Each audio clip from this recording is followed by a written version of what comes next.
आज मैं एक ऐसे इंसान के बारे में बताने जा रहा हूँ जिसके पास शुरुआत में खाने तक का पैसा नहीं था, जिन्होंने 17 साल की उम्र में ही अपने पिताजी को खो दिया। फिर भी उन्होंने ठान लिया कि मुझे कलेक्टर बनना है। जिद क्या होती है, किसी भी चीज को पाने की पागलपन क्या होती है, ये मैंने इस बंदे से सीखा। इसके संघर्ष भरी कहानी को सुनकर आपकी आंखें नम हो जाएगी। और जो स्टूडेंट ये सोच करके अपने लक्ष्य को छोड़ देते हैं कि मैं गरीब हूँ, मेरे पास पैसे नहीं है, मेरे फैमिली का सपोर्ट नहीं है, मेरे फैमिली के हालात अच्छे नहीं है, वो भी इसके संघर्ष की कहानी को सुनकर बोलेंगे कि अगर ये कर सकता है तो मैं क्यों नहीं। और इसके स्टोरी को सुनकर आप दिन रात मेहनत करने के लिए, लक्ष्य हासिल करने के लिए पागल हो जाओगे। इस बंदे ने हमें बताया कि लोगों के तानों को कैसे तालियां में बदलते हैं। मेरे भाई, एक ऐसा लड़का जिसके पिताजी नारियल बेचते थे और वो नारियल बेच करके अपने पूरे परिवार को चलाता था। उनके परिवार की स्थिति बहुत ही खराब था। ये देख करके उसके गांव समाज के लोग उनको ये बोल करके चिढ़ाते थे कि तुम भी एक दिन अपने पिता की तरफ बहुत ऊंचाइयों को छुएगा। और सभी लोगों ने मान लिया था कि अब इससे कुछ नहीं होगा, ये भी अपने पिता की तरह ही नारियल बेचेगा। लेकिन इन्होंने कभी हार नहीं माना। इन्होंने ठान लिया कि मुझे हर हाल में ऊंचाइयों पर पहुंचना है, मुझे अपने लक्ष्य हासिल करके ही रहना है। और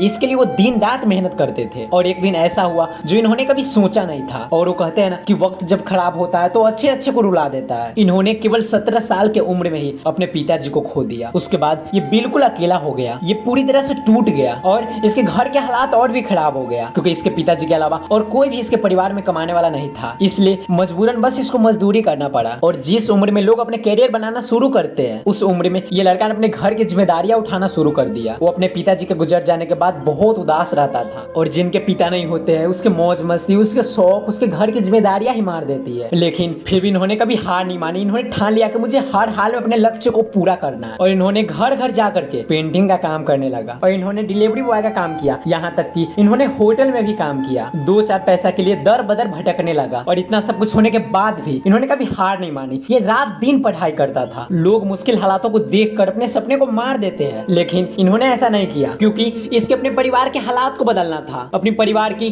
खोई हुई खुशियां को वापस लाना था, अपनी माँ की चेहरों पर मुस्कान लाना था। इसलिए इन्होंने दिन रात मेहनत करता था। इन्होंने कभी हार नहीं माना, कभी अपने परिवार को दोषी नहीं ठहराया। इन्होंने अपने बुरे वक्त को बदलने के लिए अपनी पूरी जान लगा दिया। 8 घंटा काम करने के बाद पूरे रात पढ़ाई करता था, पूरे दिन पढ़ाई करता था। पढ़ाई करने के साथ साथ फैमिली की जिम्मेदारियों को मैनेज करना कितना मुश्किल होता है, ये तो समझ सकते हैं। और समाज के लोग इसको ताने मार मार के कहते थे कि ये पढ़ाई वढ़ाई छोड़ दे, तो अपने फैमिली पे ध्यान दे, फालतू की पढ़ाई लिखाई में अब खर्चा करना बंद कर। लेकिन इन्होंने लोगों के बातों को इग्नोर करके, इन्होंने बुरे हालातों से लड़कर, अपने दिन रात की कड़ी मेहनत से इन्होंने वो करके दिखाया जो किसी ने सोची भी नहीं थी। इन्होंने अपने 3 साल की कड़ी मेहनत से केरल के सिविल सर्विसेज परीक्षा को क्रैक करके फाइनली इन्होंने अपने सपने को पूरा कर लिया। ये डिप्टी कलेक्टर बन गए। सैल्यूट है ऐसे लाल को जिन्होंने इतनी खराब परिस्थितियों के बाद भी कभी हार नहीं माना। और इन्होंने साबित कर दिया कि इंसान अगर कुछ ठान ले तो वह कुछ भी कर सकता है। Never give up on your dreams even in the worst of circumstance. So मैं आप सबको इतना ही कहना चाहूंगा कि आप जहां भी हो, जिस भी हालात में हो, जो भी काम कर रहे हो, बस कभी अपने लक्ष्य से पीछे मत हटना। आप एक दिन सफल जरूर बनोगे, ये मैं लिख करके दे रहा हूं।